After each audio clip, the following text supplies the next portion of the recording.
18 mai 2017, le RSC Anderlecht remporte son 34e titre de champion de Belgique suite à un succès 3-1 obtenu sur le terrain de Charleroi. Une domination écrasante sur la scène nationale, sachant que le premier titre obtenu par les Mauves le fut plus d'un demi-siècle après la création du championnat de Belgique et que la majorité de ces succès furent acquis sous la présidence de la famille Van den Stock. Ces derniers passent la main quelques mois plus tard en cédant la structure à un investisseur du nom de Mark Cook. En retrait sur la scène continentale depuis quelques années déjà, Anderlecht va dès lors péricliter à échelle nationale et vivre sa plus longue période de disette depuis son premier trophée majeur remporté en 1947. S'ajoute à cela une crise institutionnelle avec de l'instabilité tant au sein de la direction que sur le bord du terrain, en témoigne le passage de 13 T1 différents entre 2017 et 2024, 10 si l'on exclut les intérimaires. Une situation qui semble néanmoins s'améliorer de par les performances récentes du club en Coupe d'Europe, lequel se rappelle au bon souvenir des grandes épopées européennes d'antan, un temps que les moins de 20 ans ne peuvent connaître. Les années 70 et 80 virent les Mauves s'imposer comme une véritable référence européenne, disputant pas moins de 6 finales de Coupe d'Europe, en plus de 2 Supercoupes de l'UEFA, pour un total de 5 victoires, et ce, en l'espace de 15 ans seulement. Des succès pour la plupart acquis par le biais d'un jeu plaisant à regarder, un jeu réclamé par l'un des publics les plus exigeants du pays.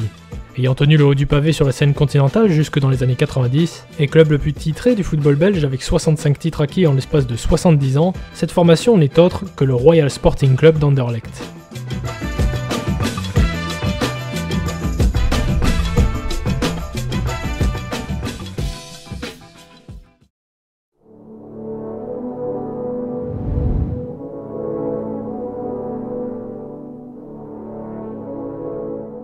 Bien qu'enclavée en Flandre, la ville de Bruxelles et plusieurs communes appartenant à son agglomération forment une région autonome dotée de certaines compétences. Parmi les 19 communes appartenant à cette région, on y retrouve Anderlecht, commune limitrophe de la capitale située à l'ouest de celle-ci, et partageant également ses frontières avec des villes telles que Molenbeek ou Saint-Gilles. Issu d'un rapprochement entre seigneuries et villages situés sur la rive ouest de la Seine, Anderlecht fut longtemps rattaché à la ville de Bruxelles avant de prendre son autonomie complète en 1796.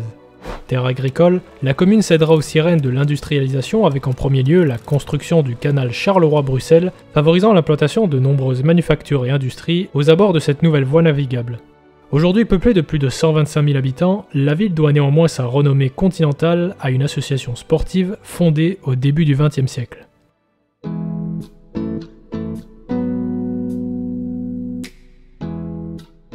Nous sommes le 27 mai 1908. Le club bruxellois du Léopold FC dispute un match amical face au Queen Park Rangers. Si le QPR n'est à cette époque qu'un petit club de division inférieure, le Léopold FC fait partie des 4 formations de la région bruxelloise à évoluer dans ce que l'on appelait la division d'honneur, soit la première division, aux côtés de l'Union Saint-Gilles, du Daring Club de Bruxelles et du Racing Club de Bruxelles. La création du championnat de Belgique en 1895 coïncide avec l'apparition de très nombreux clubs dans la région de la capitale, puisque les villes de Bruxelles, de Saint-Gilles, d'Uccle, d'Issel ou de Molenbeek eurent à minima un représentant dans l'élite depuis cette première édition. 18 jeunes de la commune d'Anderlecht souhaitent donc réagir et se réunissent au café Concordia en ce 27 mai 1908 pour fonder le Sporting Club d'Anderlecht, dont le premier président est Charles Roos. Le premier match vit le Sporting battre l'Institut Saint-Georges sur le score fleuve de 11-8 et les nombreux succès de cette formation l'autorisent à s'inscrire en 1909 au sein de la 3e division régionale du Brabant, l'équivalent aujourd'hui de la 5e division, soit en Belgique, la D3 VV et ACFF. Une saison historique puisqu'elle vit le club accéder immédiatement à l'échelon supérieur, mais également adopter ses couleurs actuelles, soit le mauve et le blanc, probablement en hommage à la désormais reine de Belgique Elisabeth, dont le carrosse était orné de fleurs de couleur blanche et mauve. En 1911, Theo Verbeek remplace Charles Roos à la présidence, tandis que les Mauves poursuivent leur progression en atteignant la 2e division nationale dès 1913. La Première Guerre mondiale vit périr la moitié de l'effectif du club, mais le Sporting parvient à survivre et s'installe entre-temps au Parc Astrid, à cette époque nommé Parc d'Anderlecht, un site qu'ils ne quitteront plus. Obtenant son ticket pour la division d'honneur en 1921, Anderlecht ne parviendra pourtant pas à se pérenniser et va effectuer l'ascenseur durant 14 années, avec 4 allers-retours entre première et 2e division. Mais alors que le football bruxellois périclite avec la chute voire la disparition de nombreux clubs pionniers et titrés, le Sporting, détenant le matricule 35 depuis 1926, va en profiter pour s'imposer comme l'une des meilleures formations de la région bruxelloise, avec comme point de départ de ce renouveau une nouvelle accession en D1 à l'issue de la saison 1934-35. Il s'agit de la dernière montée puisqu'Anderlecht, renommé depuis peu comme étant le Royal Sporting Club Anderlechtois, ne quittera plus l'élite du football belge. Poland, September 1939. The German foe begins its ruthless march of conquest. Malgré l'éclatement de la Seconde Guerre mondiale, le championnat de Belgique n'est pas interrompu, hormis lors des saisons 1939-40 et 1944-45. Une sombre période qui vit les Mauves casser leur tirelire pour recruter l'avant-centre Yves Mermans, surnommé le Bombardier, pour la somme de 100 000 francs belges. Ce dernier va s'imposer comme le meilleur attaquant du pays et plantera notamment 33 buts en 43-44, qui vit le Sporting terminé à une surprenante seconde place. Au sortir de la libération de la Belgique, le RSCA va entrer dans une nouvelle dimension, qui plus est dans un championnat désormais semi-professionnel. Une nouvelle ère qui débute en 1946.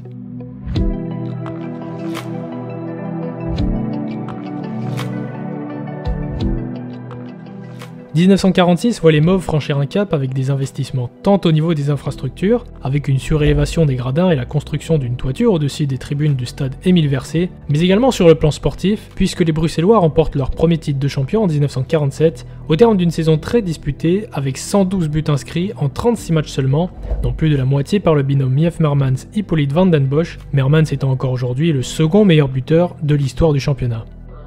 Anderlecht va dès lors multiplier les sacres nationaux, avec 6 autres titres remportés entre 48 et 56, et une participation obtenue pour la toute première édition de la Coupe des clubs champions, dont le parcours ne se résulte qu'à 2 défaites face au club hongrois de Voros-Lobogo.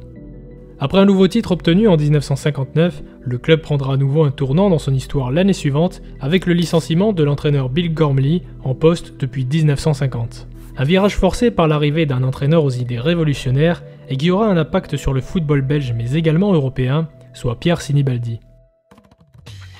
Natif d'un village corse, l'ancien attaquant rémois évolua aux côtés d'Albert Batteux et fut l'un des plus grands artisans des premiers succès du club rémois sur la scène nationale. Éclipsé par la suite par Coppa et Fontaine, sa reconversion au poste d'entraîneur fut discrète et c'est avec une faible expérience que ce coach de 36 ans débarque sur les bords de la Seine. Proche des idées de Batteux et du sélectionneur brésilien Vicente Feola, vainqueur du Mondial 58, Sinibaldi souhaite mettre en place un jeu protagoniste et offensif, fondé sur la possession de balle et la volonté d'imprimer son rythme et son jeu, quel que soit l'adversaire. Anderlecht évolue alors en 4-2-4 et peut compter non seulement sur une attaque prolifique, avec l'avènement d'attaquants tels que Paul Van Himst et Jackie Stockman, mais aussi sur les milieux Jeff Jurion et Pierre Hanon, ainsi que sur la ligne défensive Cornelis, Eilans, Verbier, Plaski, laquelle évolue très haut sur le terrain et se démarque par son aisance technique. Une équipe qui ne bougera pratiquement pas durant de nombreuses saisons et qui remportera le championnat en 62, puis de 64 à 66, en pratiquant un jeu alléchant, offensif, et ce pour le bonheur du public du stade Émile Versé, lequel peut désormais accueillir jusqu'à 60 000 spectateurs. Anderlecht remporte également la Coupe de Belgique en 65, au terme d'une saison qui verra le club entrer dans l'histoire, puisque durant 45 minutes, le 11 Anderlechtois fut aligné sous les couleurs des Diables Rouges lors d'un match amical disputé face aux Pays-Bas, un fait inédit au XXe siècle. Le sélectionneur se nommait Constant van den Stock, ex-joueur d'Anderlecht et futur président du club. Quel magoule! Un fait résultant de choix controversés de la part du sélectionneur, mais qui reflète en partie la domination des Mauves sur la scène nationale, bien que le 11 bruxellois eut également l'occasion de s'illustrer en Coupe d'Europe, avec 2 quarts de finale de C1, dont l'un acquis en 1963 après avoir éliminé le Real Madrid, exploit inédit puisqu'hormis le Barça, aucun club n'était parvenu à réaliser cette performance. Malgré le départ de Pierre Sinibaldi en 1966, le RSCA ne cesse de garnir son armoire à trophées avec 2 autres titres de champion acquis en 67 et 68, faisant d'Anderlecht le seul club à avoir remporté 5 titres consécutifs de champion de Belgique. Sinibaldi effectuera un retour épisodique avec l'obtention d'une finale de Coupe des Villes de Foire en 70, tandis que le club débutera une nouvelle moisson de trophées à partir des années 70, en se spécialisant cette fois-ci dans les coupes. Vive les mauvais blancs, chaque fois qu'ils ont ballon, c'est dedans. L'ancien sélectionneur Constant van den Stock prend la tête de la présidence et une nouvelle page se tourne puisque peu à peu, la génération des Van Himst et consorts prendront soit leur retraite, soit leur valise. Un changement teinté de quelques tensions à l'image d'un nouveau départ de Sinibaldi en 71 ou du passage contrasté dans l'entraîneur Georges Kessler qui réalisera le doublé en 72 mais dont les méthodes jugées trop rigides lui valent de perdre son poste à l'intersaison. Si le club multipliera les accessites en championnat durant une décennie, c'est en Coupe de Belgique puis en Coupe d'Europe que les Mauves vont redorer leur blason.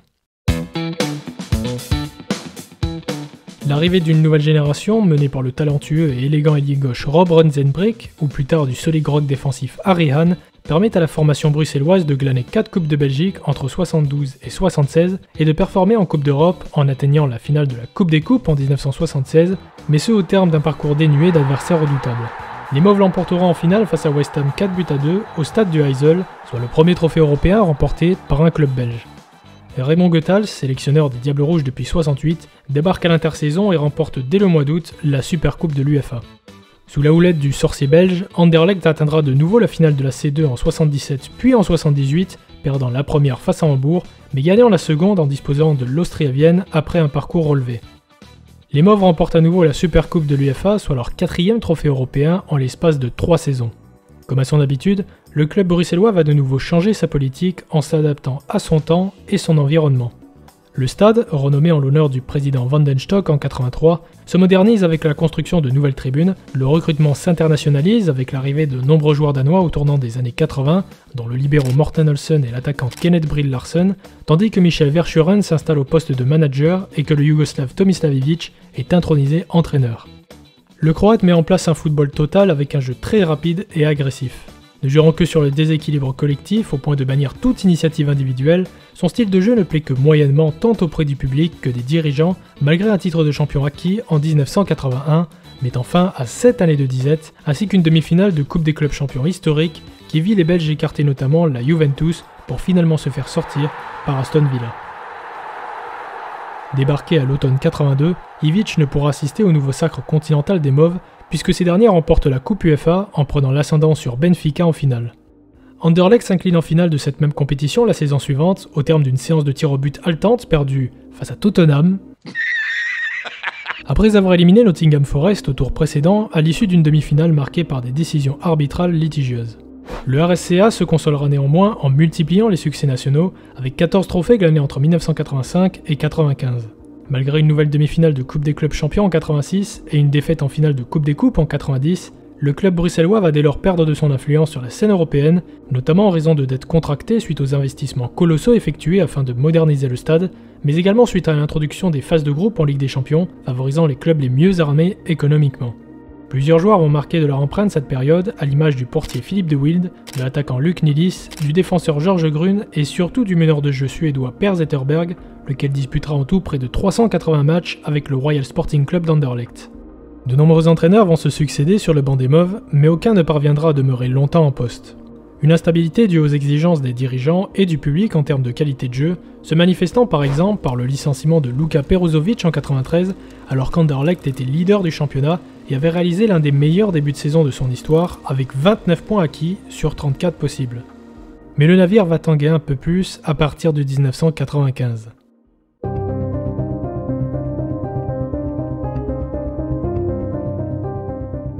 L'affaire Bosman tient en haleine le football belge ainsi que l'ensemble du paysage footballistique européen. Le 15 décembre 1995, un arrêt est promulgué, favorisant la libre circulation des joueurs communautaires au sein de l'espace Schengen. La fin des quotas pour les joueurs originaires des États membres de l'Union européenne favorise ainsi les championnats les plus prestigieux. Le championnat belge ne fait pas partie de cette élite et Anderlecht est contraint de drastiquement limiter ses ambitions européennes. La seconde moitié de la décennie 90 verra le club échouer dans la quête d'un trophée, mais sera surtout marquée par la révélation d'une affaire remontant à une demi-finale de Coupe UEFA datant de 1984. Nous avions évoqué un peu plus tôt une demi-finale litigieuse disputée entre Anderlecht et Nottingham. Le fait est que des révélations publiées au milieu des années 90 affirment qu'en réalité, le défunt arbitre espagnol du match retour Guruzeta Muro fut corrompu par des dirigeants d'Anderlecht, se traduisant ainsi par l'obtention d'un pénalty plus que généreux, ainsi qu'un but refusé pour un hors-jeu imaginaire aux Britanniques. Malgré des poursuites engagées par Nottingham et l'ouverture d'une procédure à l'encontre des Mauves, aucune sanction ne fut prise en raison de la prescription des faits concernés. Plus surprenant encore, des sources britanniques affirment que l'UEFA était au courant de cette corruption depuis le début des années 90, mais aurait volontairement enterré l'affaire en attendant le délai des 10 ans pour clore définitivement le sujet. Bien que blanchi par la justice, le club belge voit son image se ternir et se retrouve en difficulté sur le plan sportif au point de se retrouver lanterne rouge du championnat à l'automne 98 avant d'inverser la vapeur pour finalement accrocher une place européenne. Le club parviendra tout de même à réaliser le doublé championnat Supercoupe en 2000 en comptant notamment sur le tandem Kohler-Radzinski en attaque.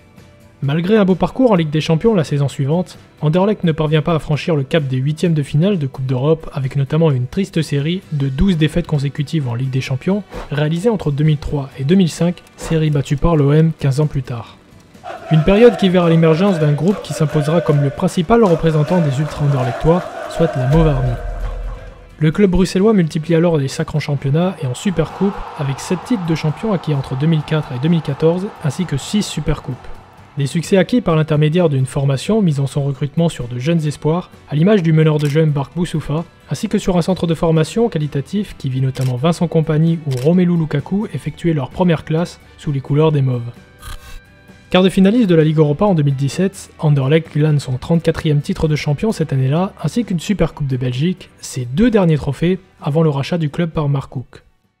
Fondateur et PDG du groupe pharmaceutique Omega Pharma, Cook fut un temps impliqué dans le monde du cyclisme et mena Ostende jusqu'en barrage de Coupe d'Europe.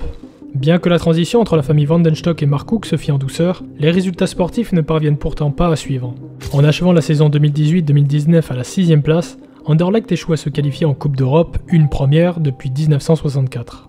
Pire encore, les Mauves terminent 8e l'année suivante, soit le pire résultat du club depuis 1938. Le club est secoué par le scandale du Footballgate et notamment par les agissements de l'influent agent Mogi Bayat, lequel aurait touché de nombreuses commissions occultes sur un nombre important de transferts. Malgré une finale de Coupe de Belgique disputée en 2022, puis un quart de finale de Ligue Europa Conférence obtenu la saison d'après, Anderlecht ne parvient plus à se mêler à la lutte pour un titre en championnat. Une situation due à de l'instabilité à tous les étages, puisque les postes de T1, de directeur sportif et de directeur de la formation sont soumis à de nombreux va-et-vient, tandis que plus de 100 joueurs portaient le maillot d'Anderlecht entre 2017 et 2022, faisant du club bruxellois la seconde formation de l'élite la plus instable du pays. Malgré l'arrivée d'une colonie de joueurs et de dirigeants danois au cours des précédents mercatos, la situation ne semble pas avoir changé, bien que la formation semble retrouver des couleurs, notamment sur la scène continentale, avec un parcours intéressant en Ligue Europa. Bien que mal embarqué pour aller conquérir un 35e titre, sachant que le club vit sa plus longue disette depuis 1947, et à défaut de retrouver de la stabilité, Anderlecht peut toujours inverser la tendance en espérant retrouver un jeu attractif et une équipe capable de renouer avec le succès.